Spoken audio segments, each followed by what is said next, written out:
Hi friends, കുട്ടികൾക്കും വലിയവർക്കും ഒരുപോലെ ചെയ്ത് നോക്കാൻ പറ്റുന്ന നല്ലൊരു നാച്ചുറൽ ആയിട്ടുള്ള ചെമ്പരത്തി താളിയാണ് നമ്മളിന്ന് ചെയ്യുന്നത്. മോളുടെ ഹെയറിൽ എണ്ണ തേക്കുന്ന രീതിയും താളി തേക്കുന്ന രീതിയും ഹെയർ വാഷ് ചെയ്യുന്ന രീതിയും എല്ലാം ഈ വീഡിയോയിൽ ഉൾപ്പെടുത്തിയിട്ടുണ്ട്. എല്ലാവരും സ്കിപ്പ് ചെയ്യാതെ കാണണേ.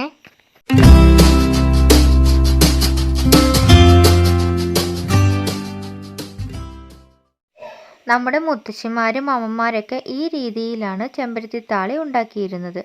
കല്ലിലുരച്ചാണ് ഞാൻ ഇന്ന് ചെമ്പരത്തിത്താളി ഉണ്ടാക്കുന്നത്.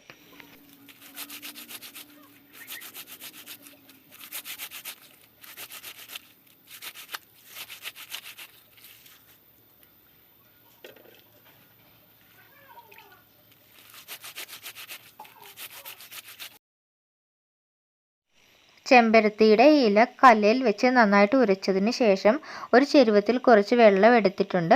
അതിലേക്കിട്ട് കൈ വെച്ച് നന്നായിട്ട് ഞെരടിയതിന് ശേഷം വേണം ചെമ്പരത്തിത്താളി എടുക്കാനായിട്ട്.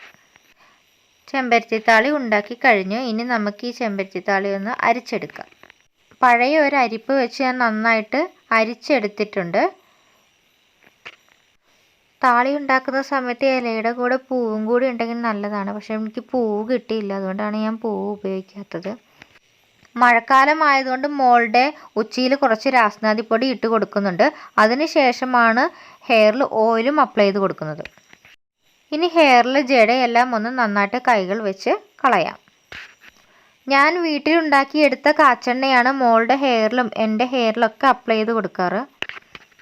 ഇതാണ് കേട്ടോ നമ്മുടെ കാച്ചെണ്ണ. ആദ്യം ഞാൻ കുറച്ച് കാച്ചെണ്ണ കയ്യിൽ ഒഴിച്ചെടുത്തിട്ടുണ്ട്. എന്നിട്ട് 2 കൈകൾ കൊണ്ട് നന്നായിട്ട് ഉരച്ച് ചെറുതായിട്ടൊന്ന് ചൂടാക്കിയതിന് ശേഷമാണ് ഹെയറിൽ അപ്ലൈ ചെയ്ത് കൊടുക്കുന്നത്. മോളുണ്ടായ സമയത്ത് മോളുടെ മുടി ചെറിയൊരു ചെമ്പൻ മുടിയായിരുന്നു. ഈ കാച്ചെണ്ണ ഉപയോഗിക്കാൻ തുടങ്ങിയതിന് ശേഷമാണ് മോളുടെ മുടിക്ക് നല്ല കറുപ്പ് നിറം വന്നു തുടങ്ങിയത്. ചെറിയ രീതിയിലൊരു ഹെയർ മസാജ് ഞാൻ ഹെയറിൽ കൊടുക്കുന്നുണ്ട്. മോളുടെ മുടി പകലും രാത്രിയൊക്കെ 2ആയിട്ട് പിന്നിയിടാറാണ് പതിവ്. മോളുടെ മുടി നല്ല നീളം മുടിയാട്ടോ. പിന്നി ഇട്ടേക്കുന്ന കാരണമാണ് ഇതുപോലെ ചുരുണ്ട് കിടക്കുന്നത്, നല്ല ഒടിവ് പോലെയൊക്കെ കിടക്കുന്നത്. എല്ലാവരും ചോദിക്കും എന്തിനാ ഇപ്പം തന്നെ മുടി വളർത്തുന്നതെന്ന്. എനിക്ക് പെൺകുട്ടികളുടെ മുടി വളർത്തുന്നതാണ് കേട്ടോ ഇഷ്ടം.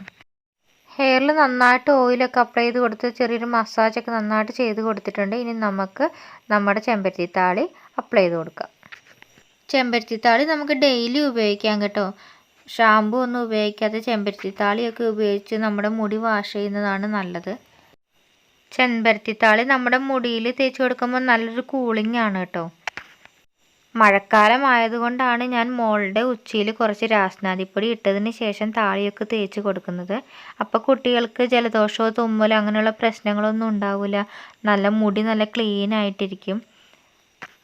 കുട്ടികളുടെ മുടിയിൽ ഷാമ്പു ഒന്നും ഇടാതെ ഇതുപോലെ നാച്ചുറൽ ആയിട്ടുള്ള റെമഡികളൊക്കെ ഉപയോഗിക്കണം.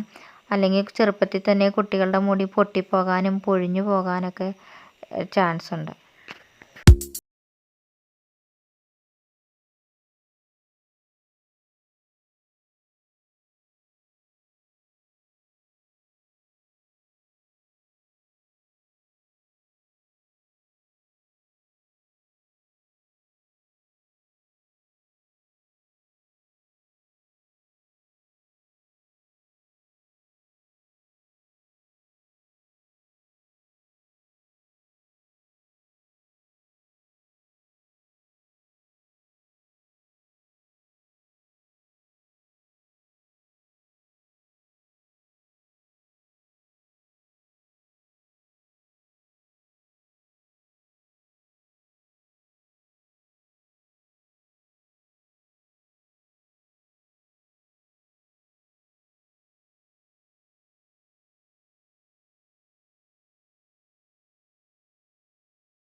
മോള് കുഞ്ഞായത് കൊണ്ട് തന്നെ ഞാൻ ചെമ്പരത്തിത്താളി തേച്ച ഉടനെ തന്നെ മുടി കഴുകുകയാണ് ചെയ്തേക്കുന്നത്.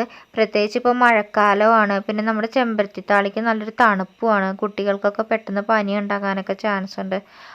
കുട്ടികളുടെ മുടിയൊക്കെ ചെറുപ്പത്തിലേ തന്നെ നന്നായിട്ട് കെയർ ചെയ്യുക. അപ്പോൾ അവർക്ക് നന്നായിട്ട് മുടിയൊക്കെ ഉണ്ടായിക്കോളും. മുടി നല്ല വൃത്തിക്ക് തോർത്തി കൊടുത്തിട്ടുണ്ട്. നമ്മൾ മുടി തോർത്തുന്ന സമയത്ത് തോർത്ത് വെച്ച് മുടിയിൽ അടിക്കാനൊന്നും പാടില്ല. അപ്പം നമ്മുടെ മുടി പെട്ടെന്ന് പൊട്ടിപ്പോകാൻ ചാൻസ് ഉണ്ട്. മോളുടെ മുടി നന്നായിട്ട് കഴുകി ഞാനൊരു തോർത്ത് വെച്ച് മോളുടെ മുടി കെട്ടി വെച്ചേക്കുകയാണ്. എല്ലാ കൂട്ടുകാർക്കും ഈ വീഡിയോ യൂസ്ഫുൾ ആയെങ്കിൽ കമൻറ്റ് ബോക്സിൽ നിങ്ങളുടെ അഭിപ്രായങ്ങളൊന്ന് കമൻറ്റായി എഴുതണേ.